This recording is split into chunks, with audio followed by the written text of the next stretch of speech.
All right, Dean, my friend, welcome Yes, to sir. the campfire. Thank you. Thank you for So having I me. could Delighted to start be here.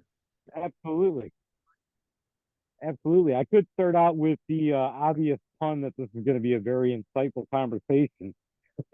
Well, hopefully. However, I would like to start out with you talking to me a little bit about what being insightful means to you. Being insightful. Um, Being insightful is gaining some perspective on who we are and what we're doing here, and why we're doing what we're doing.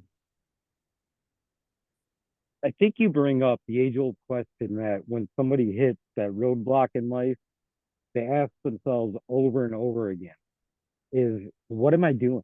What am I doing here? And what is the purpose of even going forward, trying to continue?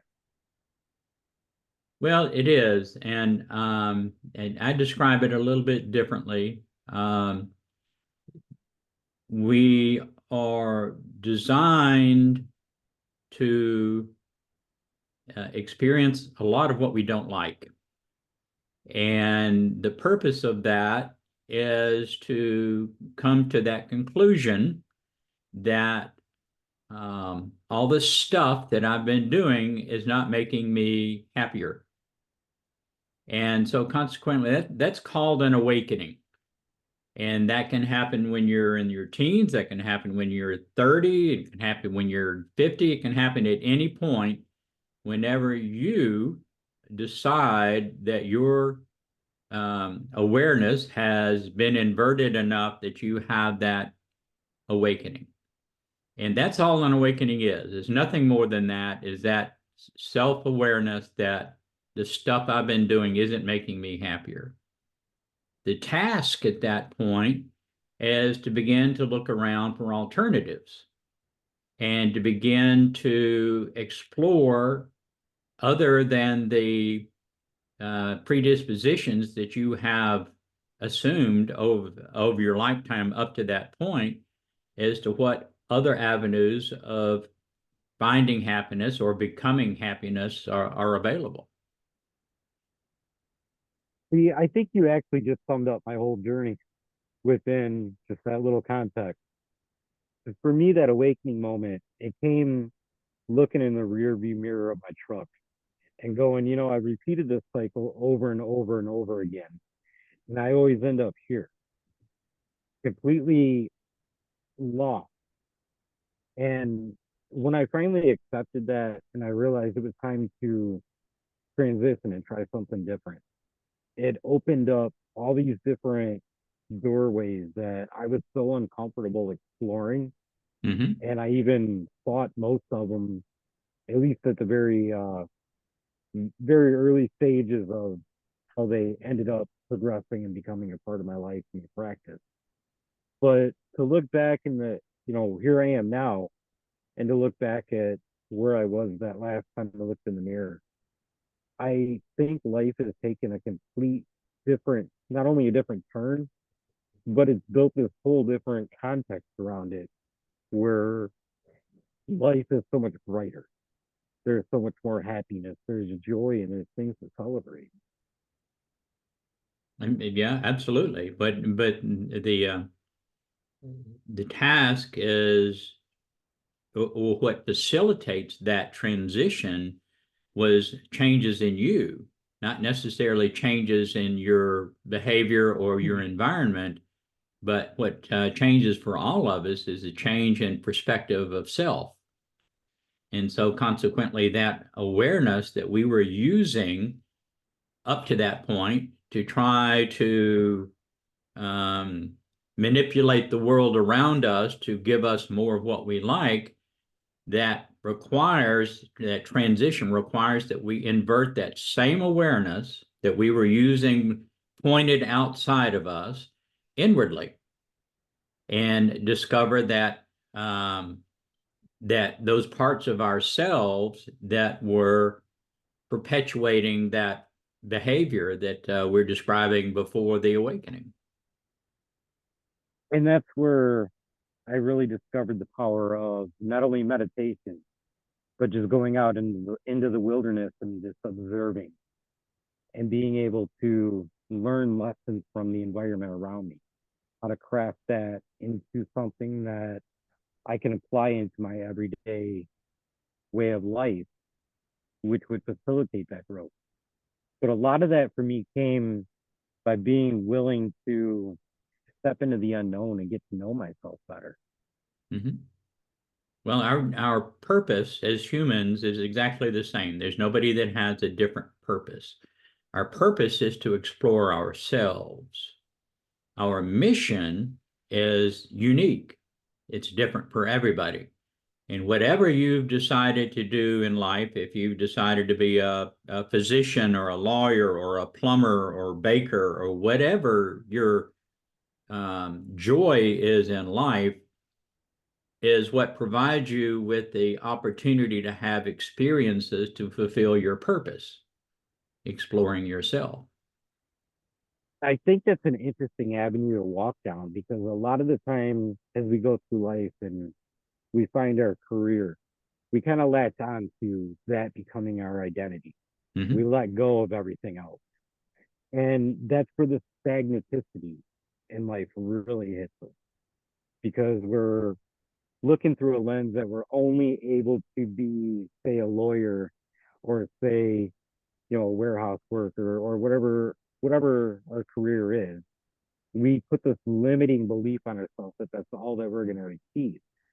And I think that where we're going with this conversation is looking for an avenue that we can let go of that we can find safety and acceptance in the reality that there's so much more of us that we're allowed to explore. Yeah, absolutely. What we're describing is a hierophant, a false perception of self. And we are designed to create this hierophant, which you can also call a false identity. You can call it an ego, just different words for the same thing. There's no difference in what those words are referring to.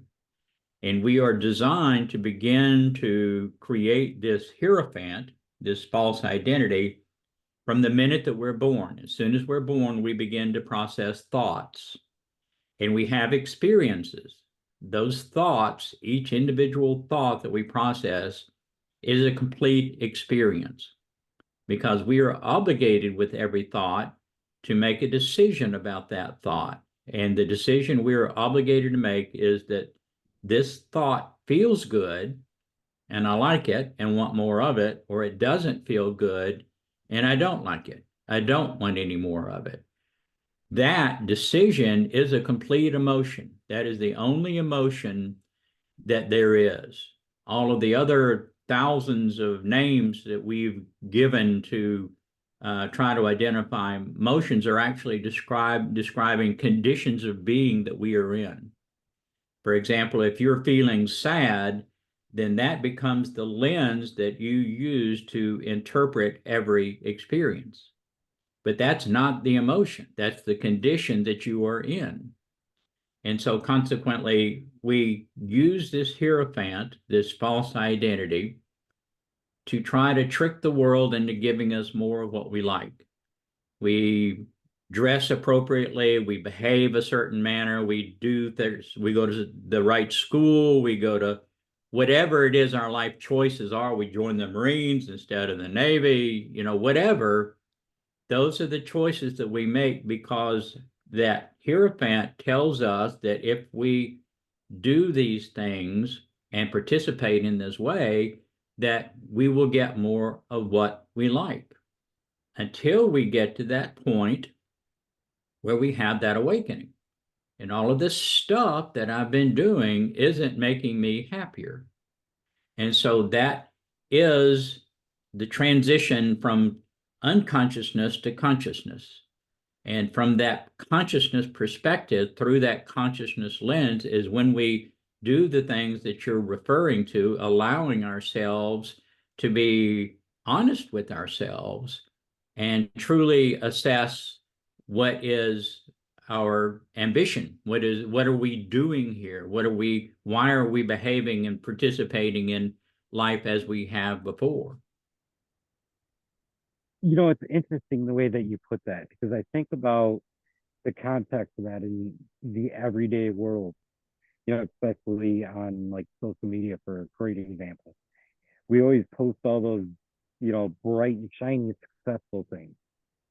And we look for the reaction in that in order to help us distract ourselves Right. from, from those hard feelings, from having to actually face ourselves in the mirror. And that's another thing I feel like we're taught, almost from birth is to embrace the distraction, Hmm. embrace any easy answer. And then ultimately those easy answers build you a bridge that isn't as steady as you think it is. And when you try to walk across that river, you fall into it, and the person that's there to catch you is yourself. So then all of a sudden, you find yourself in that position where you've got to have those difficult conversations with yourself. And one of the best ways to start to navigate that trail is through mindfulness, Hmm. bringing yourself present, bringing yourself aware and into the moment so that you can truly see with an unbiased lens the world around you and all the resources that are there. You, the ability to start crafting your camp in a way that's going to speak to that level of happiness that you're searching for. Right.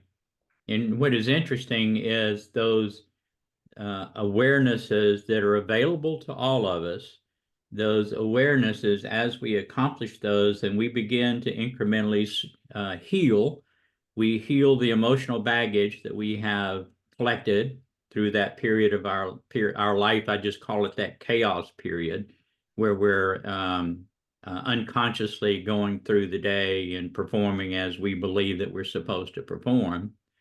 But we um, get to heal all of that emotional baggage by inverting that awareness. But we also begin to become aware of the beliefs that we've incorporated into this false identity that propelled us to do or to conduct our life in the way that we have conducted our life. And so that is the process of healing, but is also the process of evolution of consciousness. And so consequently, what we are doing by um, undertaking the task that you so ably outlined as we are propelling ourselves further down the enlightenment path. See, I like the way that you put that because it makes it not sound so scary or like such a hang up for a lot of us in this world where we look for those easy answers. We want the comfort. We don't want to do the work. And it's within that work that you find yourself entering that next phase of consciousness, that next phase of awareness. And I feel like a lot of the reason that the work doesn't get done or that we don't want to do it, aside from the distractions, is just is just the point that we don't know what's there. We're afraid of the unknown. Yeah, it's And fear. I can give you a great example of that is the context of when I go out into the wilderness. Before actually a byproduct of going out into the wilderness is that isolation, right? That solitude. And before this phase of my journey, that scared me. I always looked for the quickest way out just because I didn't want to deal with what might come up. But as I learned to incorporate the meditation, the mindfulness, and ultimately the ability to befriend myself, it became fun. It became an adventure. And I think if we're able to start with just something as simple as changing our perspective based on the vocabulary that we're utilizing, we're able to start to transition from the scary into the adventure and into the fun, which leads to that next level of consciousness and next level of growth. Well, exactly so, but understand that this hierophant, this false identity that we create, that's who we think we are. And so when you get to that point where you're questioning the authenticity of that false perception, that in and of itself becomes very scary, because if I'm not who I think that I am, then who the hell am I? And there's always going to be an appearance of a void in between that decision that, I'm not happy, and trying to figure out what I need to do in order to get happy. And it's only because we lack information. And you're also describing faith. And we have, at that point of awakening, hope. And it's our task to transform that into faith, not in anything outside of ourselves, but with ourselves. And hope can be distinguished from faith as, and I use the example, say for example, that you had a job and you're working, and all of a sudden you lose your job and you've got to get another job. And so you start knocking on doors and you go around to different businesses and knock on the doors. When you knock on the door, you have hope that they have a job and that they would employ you. So you knock on one door and they say, yes, we have a job and we would like to interview you. And so you go through that first interview, and then you get called back for a second interview, and finally called back for a third interview. You've gained experience from the time that you first knocked on the door. You had hope when you knocked on the door, but you transformed that into faith, because you know they have a job and you know that they're interested in you because they're going through the process of interviews. And so that same hope transitions into faith. And that's what you're describing, that we have hope at the time that we have this awakening. There is a void where it is scary, that it is fearful. And then we start to have experiences that provide us with the information that we need in order to have confidence to go forward. And I explain to my meditation students, almost invariably, people come to meditation running away from the stick. The stick hurts and they want relief from the stick. And so they think that meditation is going to provide them with that relief. So you meditate for a while and you learn to develop a consistent meditation practice. And then one day you get a bite of the apple and the apple tastes really good. And it is at that point that running away from the stick motivation transforms to getting more of the apple.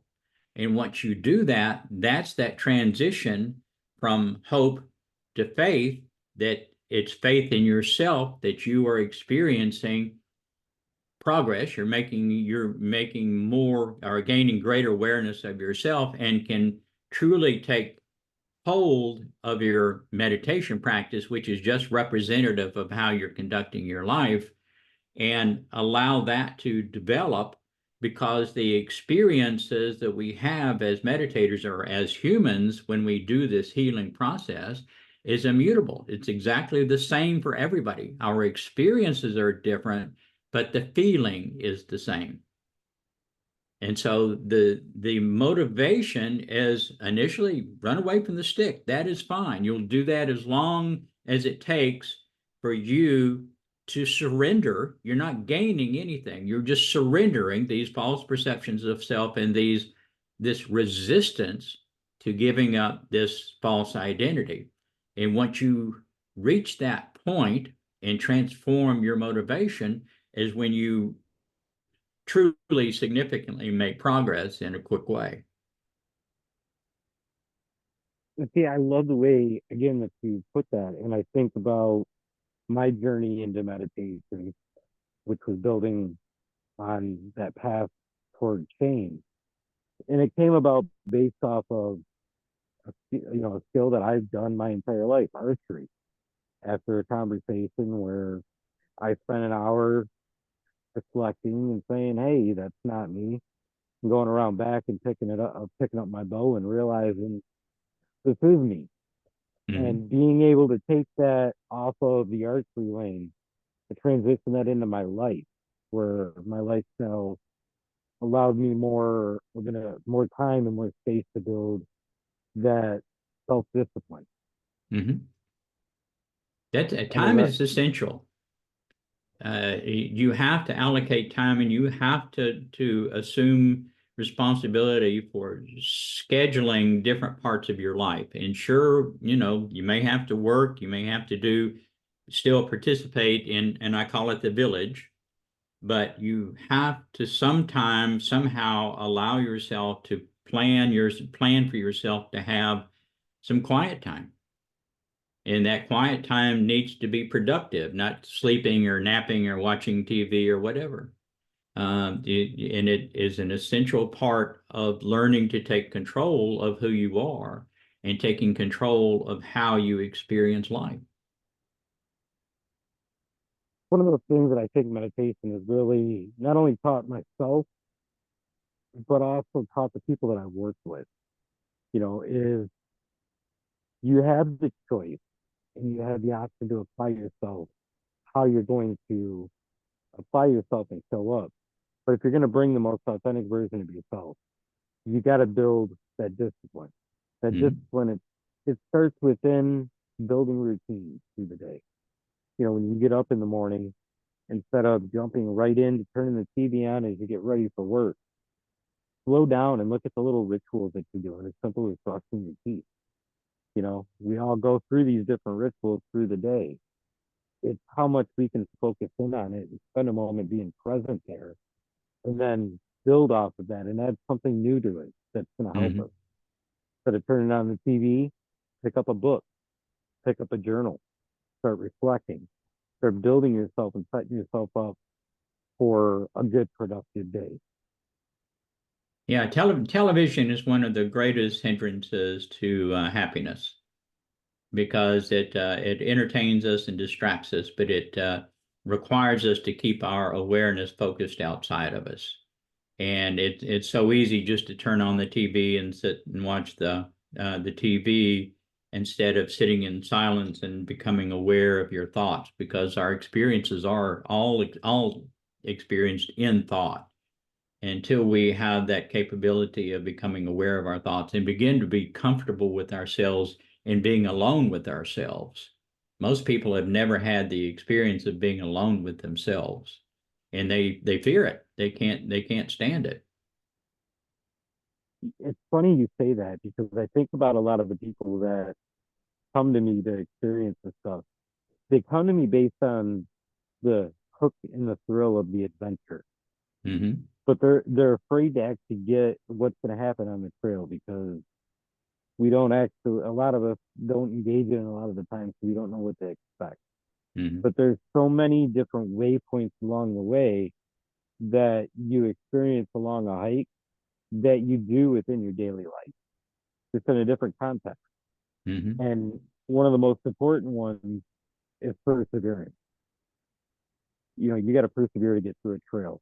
Well, a lot of the times you got to persevere to get through the stress of life. But in the day to day concrete world, you don't give yourself that kind of credit for it. Yeah, absolutely. What do you find as such a major contributor to being in the outdoors to your mindfulness? I think for me personally, it would have to be the safety of the fact that there's no stories being told, first and foremost, because we are the only creatures in the world that have the ability to tell stories. So when you get out into nature and there's none of those judgmental stories, you just feel free to live and experience. And then that leads into the power of observation. A lot of the biggest breakthroughs that I've had along my journey is just watching animals as they come in and out of my line of sight.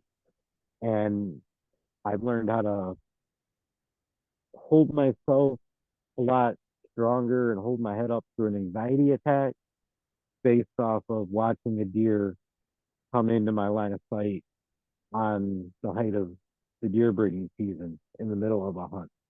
Hmm. And I've also learned to take my fear of interacting with people and learn how to utilize those skills in me for connection Hmm. based off of watching a spider spin a web. And these are the different things that, as crazy and as foolish as they may sound, all these different forms of animal medicine they take when I take somebody out on the trail and we encounter these things, when I get to show them to them or experience it, explain it, it blows them away. The fact that being in this different environment makes it so much easier to understand and comprehend when you're still engaging with the exact same thing in the context of the daily world, and it's just adding to the stress level. Hmm. Well, for me, if I may capitalize upon what you said, in an outdoor setting, we are in a just use the opposite. When you're in a city setting, you have a constant supply of intense stimulus.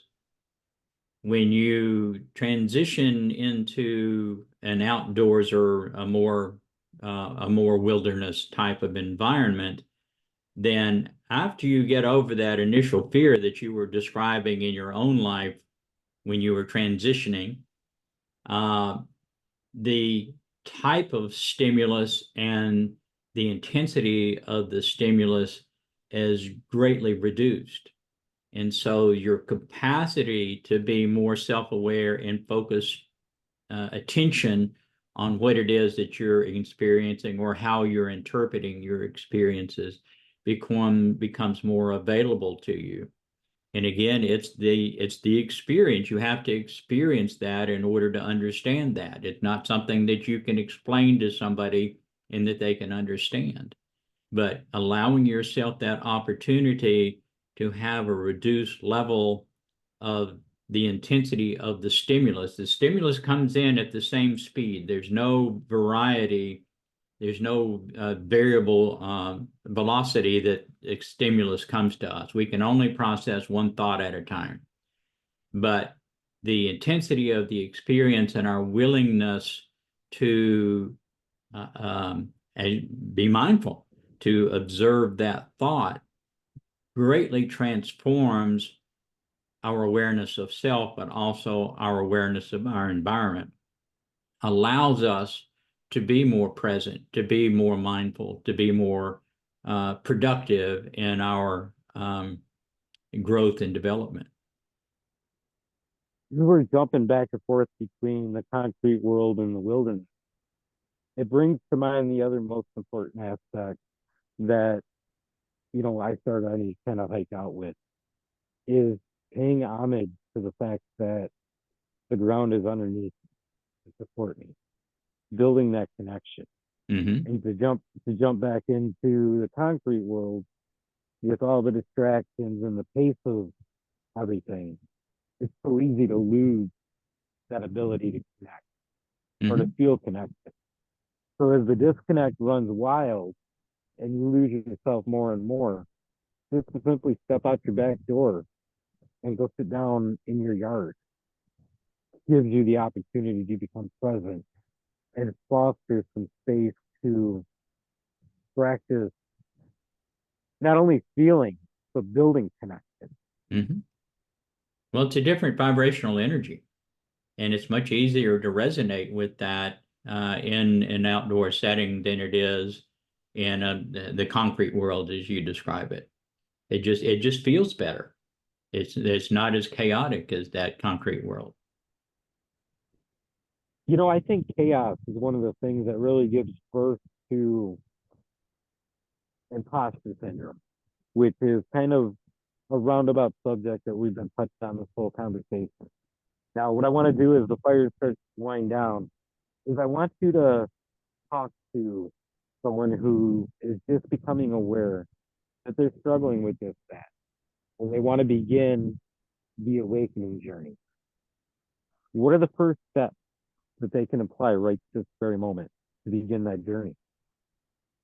Well, let me kind of outline the steps for progressing along the enlightenment path. And the enlightenment path, enlightenment is a misunderstood concept. It's not a destination. It is the path itself.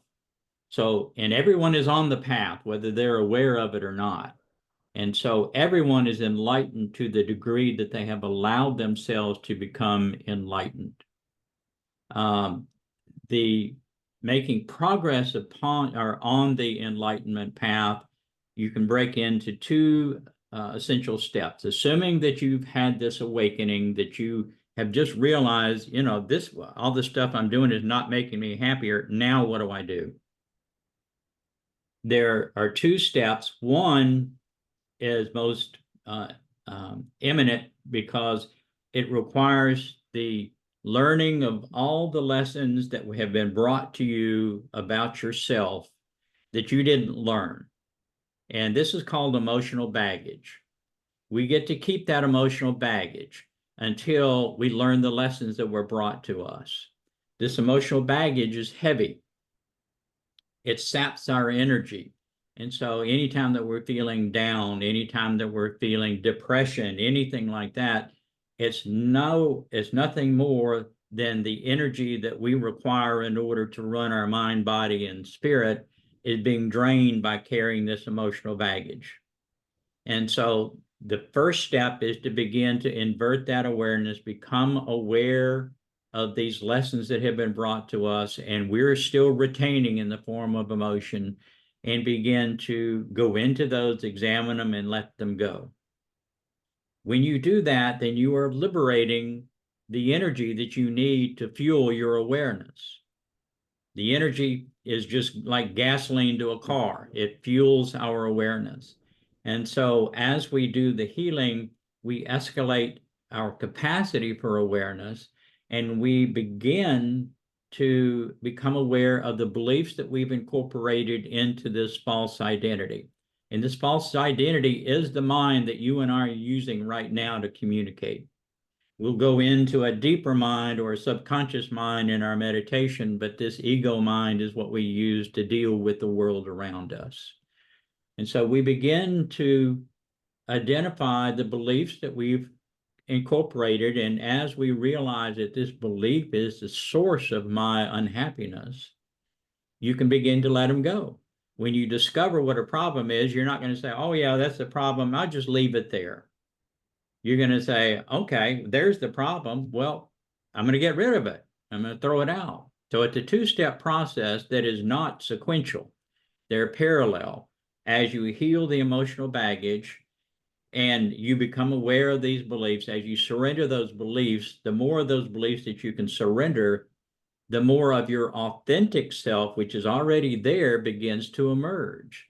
And it is through that recognition and acceptance of your authentic self that happiness appears. And it can happen in an outdoor setting. It can happen no matter where you are. You don't have to be any place special in order to do this process. But certainly reduced stimulus, like we were talking about in an outdoor setting, is a great boost to your awareness to be able to identify these beliefs and to be with yourself in order to do the work. And so I would encourage anyone that is aware that they're unhappy to make that commitment that you're going to assume responsibility for your healing, that you're going to take control of you and begin to explore. I highly recommend, as I think that you would, meditation, but you don't have to meditate. Certainly, I think meditation makes it much more effective and much more dramatic progress more quickly. But, reason and contemplation can take you a long way as long as it doesn't become a cycle in and of itself. So the most important thing is deciding that you're going to assume responsibility for your healing, which is what it is, and propelling yourself further down that enlightenment path. Investigate every possibility that you think is an opportunity for you, because you'll eliminate those that don't work for you. And you will choose the ones that are being most productive to you in advancing you forward along that enlightenment path.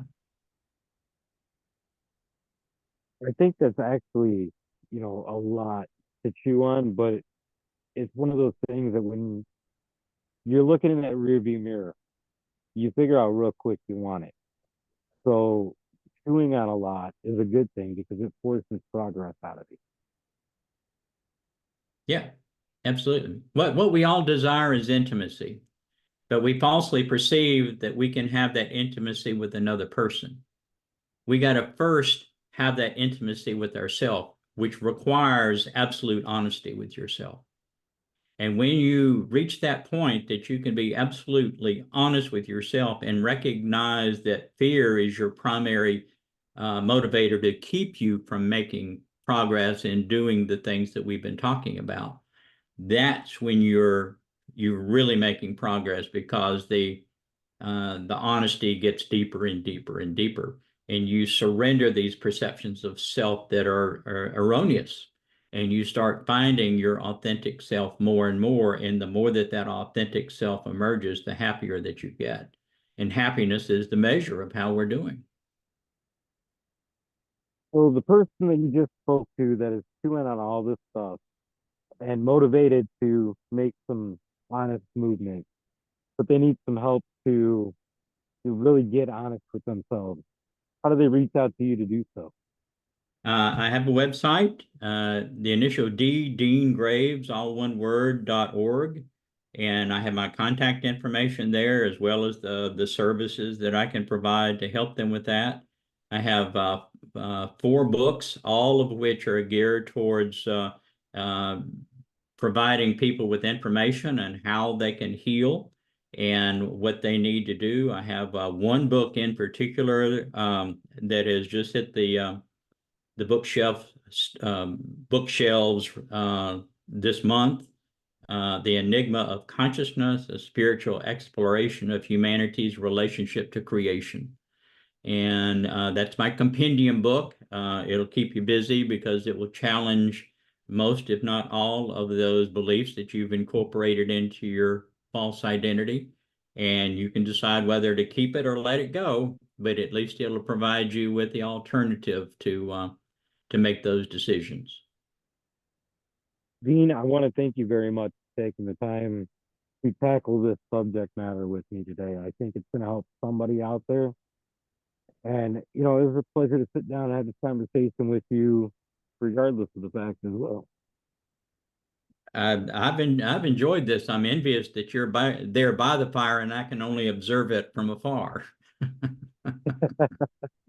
Well, you know what? We're going to have to get together and do this again sometime because there's a lot of rabbit holes that I feel we could have ran down. Absolutely. Until we Well, meet again. my Oh, mission go in ahead. life at this point, Mike, is to provide this information to people and help them do all that we've been talking about. And so I try to make myself available to whenever and to whomever is open to pursue that. See, those are the kind of conversations that to me truly impact somebody. Somebody that's really sincere and authentic with not only their mission, but the purpose behind it. Yeah, absolutely. You got to feel it and you got to live it.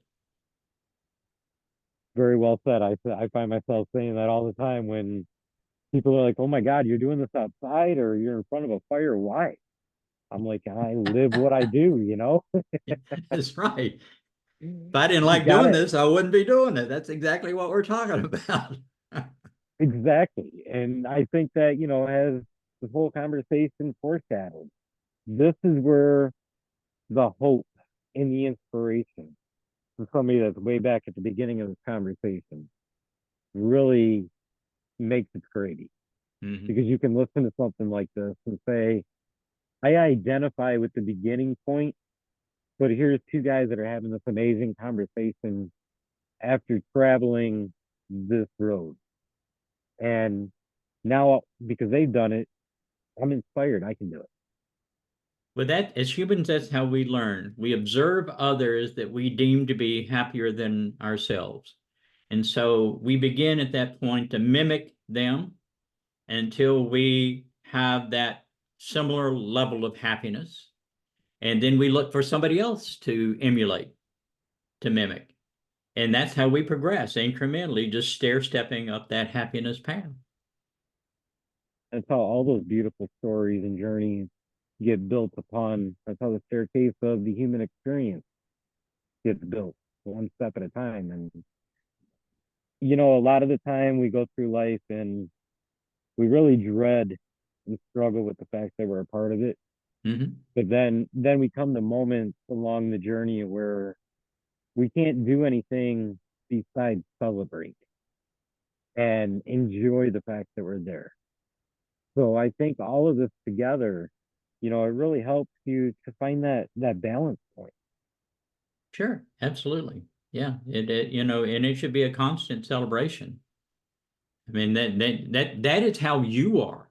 When you heal the emotional baggage and you let go, start letting go of these beliefs, then what other people may consider to be horrible, you're thinking, wow, that's celebration. It's a learning opportunity. That's where a lot of the time I spend working with people is in that vocabulary. Hmm. Because, as you just said it, the other hand would hold the word, this is work, this is difficult. But when you put it in the context of celebration and it's an opportunity, that just it changes the way that you look at everything and anything. Well, that's the that is the happiness, that is the joy, even in what you would anybody would describe as a difficult situation. It's the more difficult the situation, the more significant the opportunity to become aware of what aspects of you that you need to surrender so that you can make yourself farther down the path. I think it's allowing yourself to become a science project in your own eyes. Allow yourself to become something that you can dissect and you can make a whole new experiment as well as a whole new journey out of just by opening yourself up. I know that's what I did. Yeah. And where I found myself based off of that, there's no word around to to change the fact that it's a celebration. It's an enjoyment factor, and it's somewhere that all those years back, looking in that rear view mirror for the last time, without making that conscious effort, I don't think I'd ever be able to say that I was truly satisfied in life. Hmm. But it takes that conscious effort. Well, it does. But it's a shift in perspective is all it is.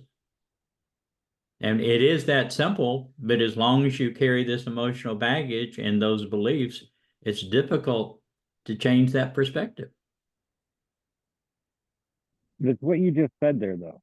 It's that simple because when we're in that frame of mind, we tell stories of self suffering, we overthink every single little thing, and it makes it more complicated than it truly is.